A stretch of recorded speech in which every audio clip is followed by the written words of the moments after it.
Hello, and welcome to this second lecture of the overview section of this course on generating business ideas and selecting a right business idea for you to start the business successfully.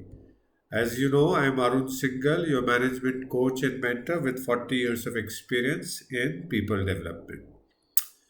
So in this section, we are giving you an overview of how can you generate business ideas, select the right one for you to develop new business successfully. And so far, we have looked at in the last lecture.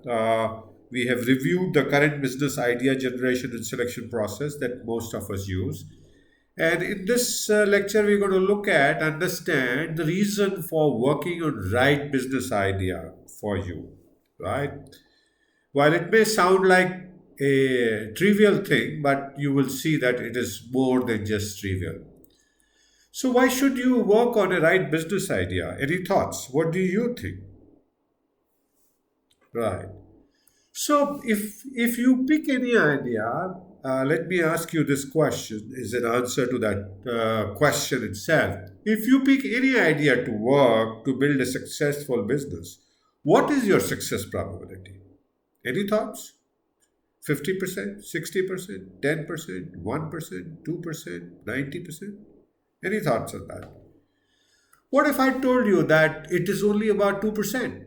So if you pick any idea, your probability of succeeding in setting up a new business is 2%, which basically means if 100 people like you start at the same time, without thinking systematically, without selecting the right business idea, only 2 out of the 100 will succeed and 98 would not succeed. So the question is, would you be like to be in the 2% or would you like to be in the 98%? So before we go ahead and look at how you can be in that 2% or more than 2%, let's look at why is it 2%, and that will throw some insights into the importance of generating a right business idea.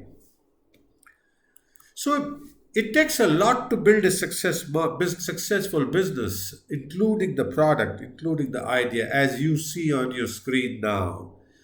So there are to build a successful business, you need to first have a product, which is your idea, as you see on the right hand side. And if you don't pick up without, if you pick up without too much of thinking and systematic evaluation, then statistically your probability of success is only either yes or no. So 50%. Then that product has to have a unique selling proposition. And getting that right also is a 50%. Then you need to find the right customers for your idea and the USP, right? And finding that right target customer is again, if you don't go systematically, it's only about 50%. Similarly, marketing, sales, purchase, people, finance and control, and R&D, you need to do all these things right.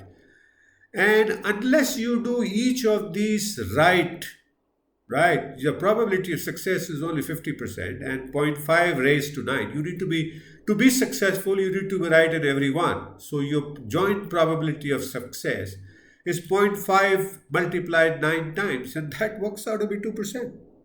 Is it a coincidence? Could be, but that's a fact. That's a fact. Empirically, we know that only 2 people out of 100 succeed in setting a new business, and there is a good reason now we say. So we need to spend a lot of time. So the way to success is to convert these probabilities from 50% to close to 1. And if your probability of success increases into 1 in each of this time, what is your probability of success? 1 raised to power 9, which is 1 in 1, which is 100%.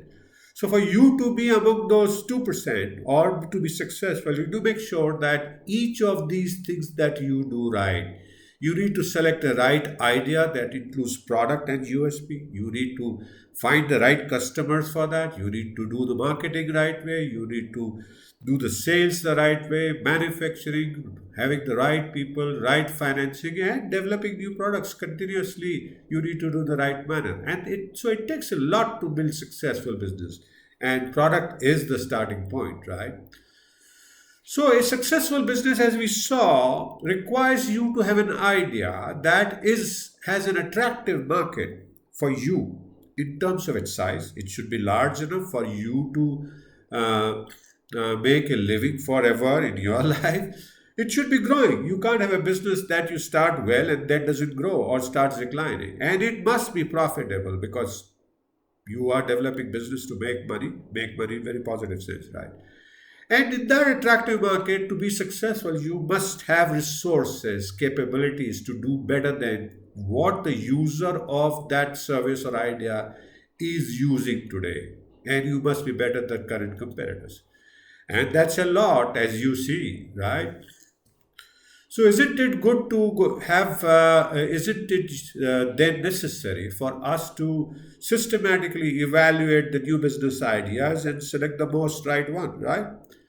So, what do we do in the next section, next module? In the next module, we will look at a more effective and simple business idea generation and selection process, outline of which you see here.